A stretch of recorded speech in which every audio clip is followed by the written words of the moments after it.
Hello, and welcome to your First Aid and CPR training course. My name is Bilal Hijazian, and today I will be your instructor. Before we get started, I would like to tell you a bit about myself. My name is Bilal Hijazian, as I said before. I'm a specialized paramedic. I've graduated in 2017, and I've been working ever since in various specialties and various departments. I've also completed my master's degree in Science of Healthcare Delivery in 2020, so very recently. Okay, now that we got this out of the way, let's see who you are. And can you tell me your names and what do you do?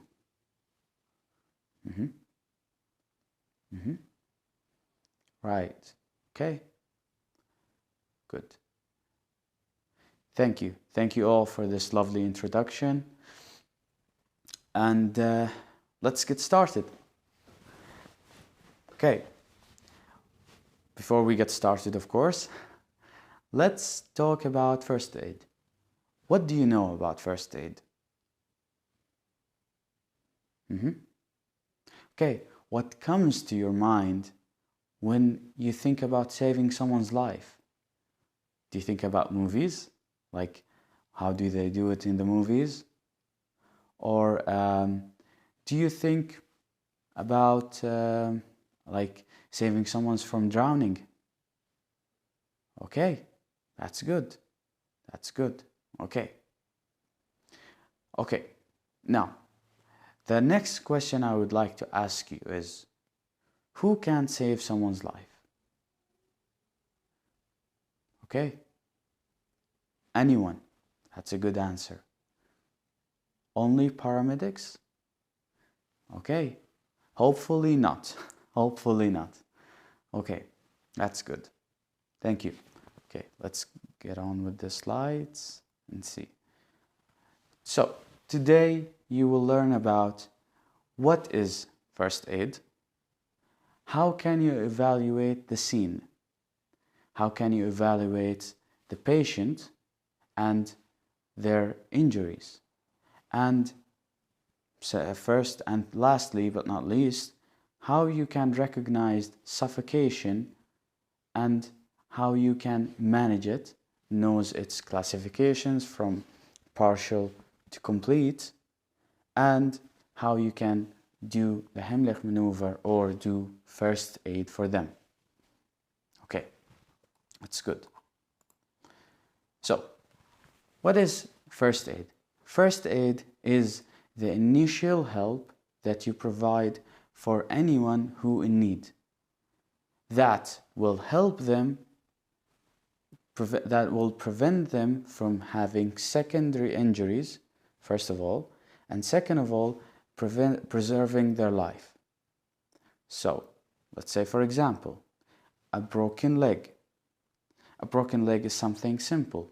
A simple fracture, for example, we will talk about this later, but a simple fracture. Managing it poorly will make this simple fracture into a complex fracture, increasing the severity of the injury, and we don't want that. Not doing anything for him is actually helping him more than doing poorly for that patient. So, recognizing what to do to prevent any secondary injuries and preserving the life of the patient is the things that you will learn today. One of the things that you will learn today. Okay. Second of all, what is the purpose or the goals of being a paramedic or being a first aid provider? It's on the slides, you can read it. Okay, so like I said before, preventing death, preserving the patient's condition as it is, and preventing secondary injuries, and lastly but not least, control the scene as much as you can, of course, with the limitations that you have, because not all scenes gonna be favorable to you, and so you're gonna have to improvise sometimes. Okay, good. So, what is the right sequence or the right steps in order for you to evaluate the scene the right way? What do you think is the first step? Okay, that's good. First of all, you have to evaluate the scene to see if there is any dangers that will hurt you. Like, for example, stripped wires, because it has live electricity, which if you touch it, or if you touch the patient who is touching the live wire, you will get electrocuted. That's the first one. Second thing is gas leaks. You should know and you should evaluate the scene correctly before entering a building, because maybe the thing that made the injury in the first place is a gas leak, and so you should know. What if it was a car accident? You should evaluate the car if the patient is in it or next to it, because a car could have multitude of things that could go wrong in it, from electric shortage to a gas leak, petrol leak, sorry, and lastly, a full-on explosion. So you should all know, or at least evaluate the scene correctly, because that prevents you from getting injured and helps you as a first aid provider to give them the first aid that they need to help to save their lives. Okay, let's go to that's a good slide. Okay, so let's say that you know how to swim. Who knows how to swim here? Okay, so you know how to swim. Who knows how to swim? You know how to swim, and you know how to swim well. But do you know how to save someone who's drowning? Because these things, those two things, are completely different and separate from each other. Who knows how to swim does not necessarily knows or does not know, unless they train, how to save someone from drowning. Drowning is a completely different thing than swimming. It's actually the opposite. And to help save someone who's drowning is completely different than actually swimming. A person who's drowning will drown someone who can swim if they do not know how to deal with the situation. So, the thing that I want to get out of this talk is, you know how to swim, but you don't know how to save someone who's drowning. So don't try, and trust me when I say this, don't try to save them, because most likely you will not be able to. I know it sounds selfish, but you should know that. Okay? So, there are two classifications that I want to talk about. First one is rescuer, and the second one is a paramedic.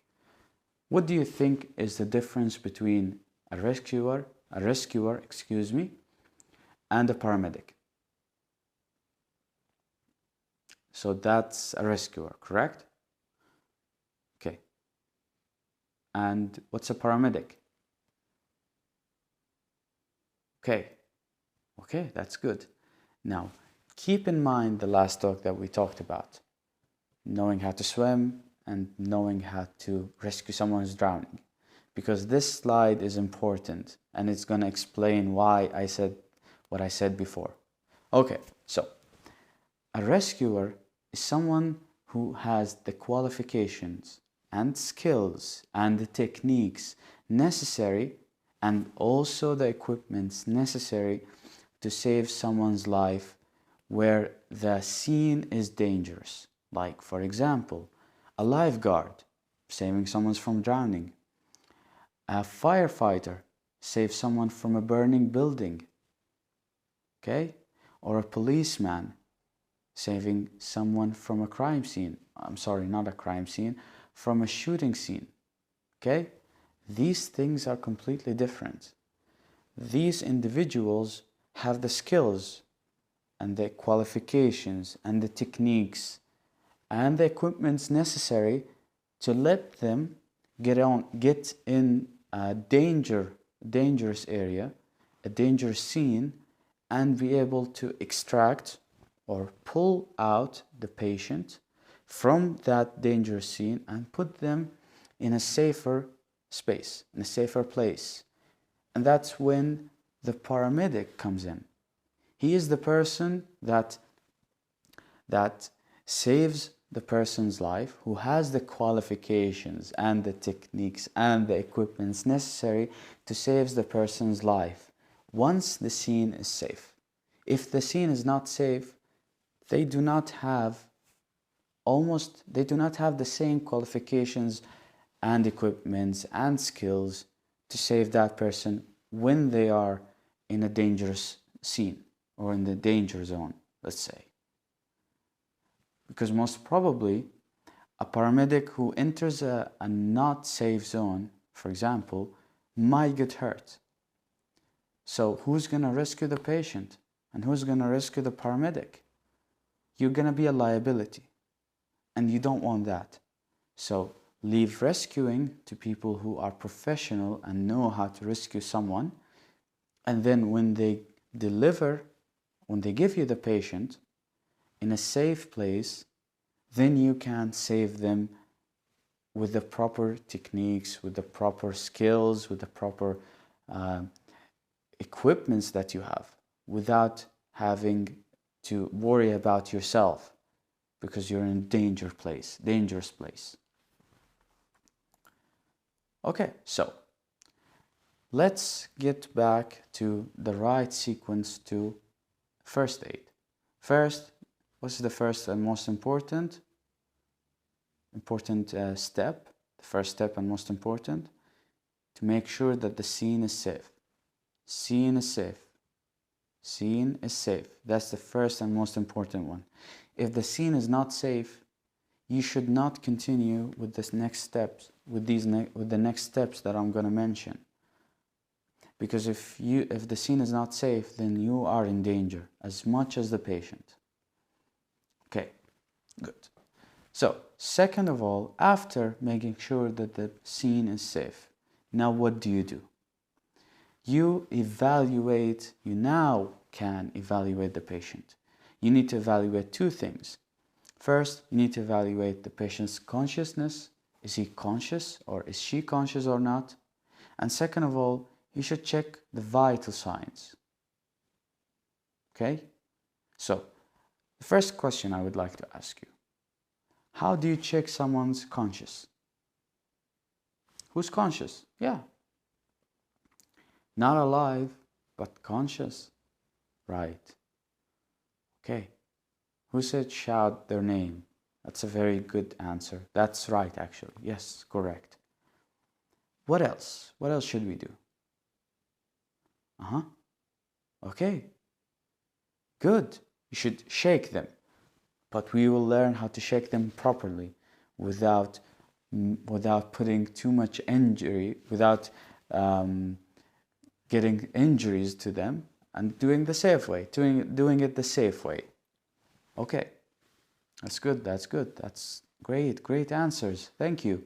You're a very good student. Thank you. Good. That's perfect. Okay, so let's see how we can see the right steps to make sure to check the conscious of the patient. Okay, so in order to save time for the patient and to save time in general, you don't want to do these steps one by one. You want to do them all together in order for you to save time, in order for you to know if the patient is conscious or not. Because after that, you're going to have to do more steps, such as checking the vitals. So you need to get over with this step fast, and you need to make sure that the results that you have are correct. So we do two things at the same time. You shout their name, or shout, "Hey miss," "Hey mister," but in a loud voice, not "Hey mister," or "Hey miss." Okay, so that's the first thing. You should shout it. And at the same time, you should pat on the shoulders like this, but a little bit tougher, but without being overly, or without exerting too much force on him or her. Tap on the shoulder. Okay, so why these two? Why these two you should do? The first thing that you should know is the person who's almost going to lose his consciousness, the last sense that they will lose is hearing. So a shout is good enough to alert their brains and to know that someone is calling me. I should at least answer. And the tapping is just another good stimuli that will enable them to regain some consciousness. Because if the patient is conscious, then the whole situation is a lot easier on you because they're conscious, they're alive, and the steps that you will have to take will change dramatically, from checking patient's consciousness, then vitals, then doing the proper procedures after checking the vitals. Okay, it's good. So this is an introduction on how I give first aid and CPR course.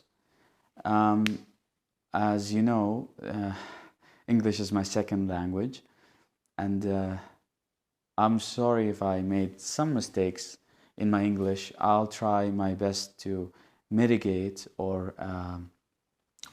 those mistakes, and I would love to hear your feedback.